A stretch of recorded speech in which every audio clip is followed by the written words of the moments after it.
just put the fear of life into me. Being scared hasn't stopped. I'm still scared now. Those words were, "Mr. McCormick's come back again." Was devastated. Will I be here next year?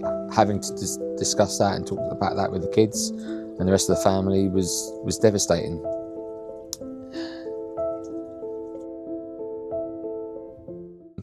I went to the doctors for a checkup, and the doctor found a mole on my back, and from there on I went straight into dermatology to have it looked at. Me and the wife were packed up, ready to go to Devon on holiday, but we had to pop by the hospital for the results. We were called into a room to be told that the mole was a melanoma and was cancerous. Yeah. Hearing the word cancer just put the fear of life into me. Having to discuss that and talk about that with the kids and the rest of the family was devastating. Ironically, we were going on holiday that weekend, so you can imagine, the atmosphere in the house was just awful.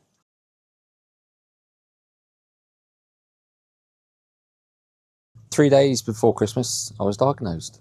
I actually woke up one day with a tumour the size of a tennis ball under my arm, about 10 centimetres, and I went to work thinking nothing of it. And during the day, I felt incredibly well, so I drove myself to hospital. Me and the wife were taken in to hospital waiting room, and we sat down that cancer had come back. Those words were, "Mr. McCormick's come back again." Was devastated, knowing that what the next steps were, or not knowing what the next steps were going to be.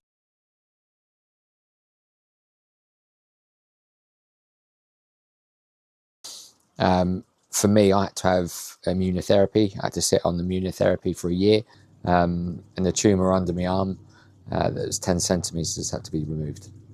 Processing cancer is difficult. You naturally think of that word, cancer, and it has an effect on you. For me, having cancer 3 times is every time is hit hard, and you have what's called a scan anxiety. And scan anxiety is basically when you go in to have a scan, and then you have to wait for the results.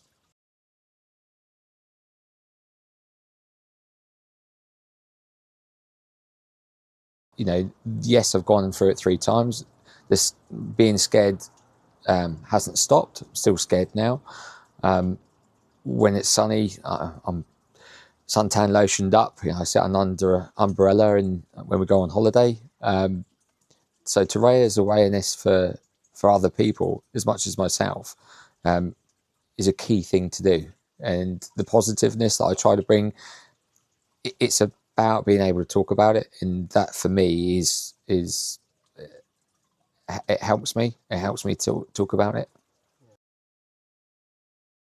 It's happened to me, it can happen to you. My advice to anybody is, if you've got any moles that you feel that don't look right, just go and get them checked out.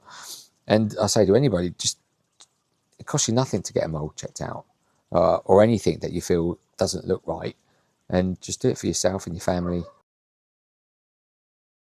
I laughy jokey, I got, a lot of my mates are like, "Bloody hell, Shane, you're living the high life, or you're enjoying life," and I go like, "Yeah, I am," because I used to go. I used to probably worry less now, probably in the last sort of 6 months, year.